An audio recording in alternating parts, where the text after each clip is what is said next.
Nastavljamo našu šetnju Srbijom ovoga jutra. Idemo u Niš i idemo u Šabac. Sa nama ovoga jutra Dejan i Nenad. Da vidimo prvo gde će Nišlije dočekati Novu godinu. Dejane, da li se pripreme privode kraju? Kakva je atmosfera u Nišu? Dobro jutro.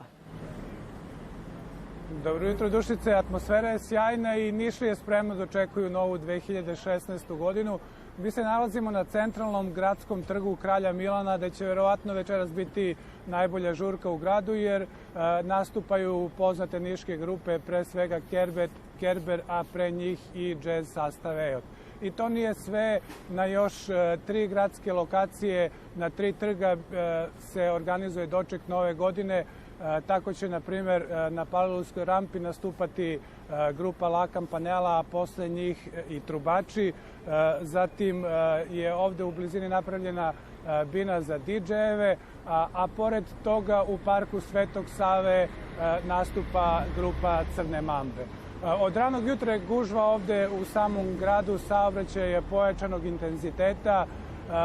Što se tiče dočeka u kafanama i restoranima, skoro svi aranžmani su rasprodati, a nije ni čudo što je tako zbog toga što je veliki broj gostiju iz inostranstva ovde u Nišu, pre svega iz Grčke, a pogotovo iz Bugarske.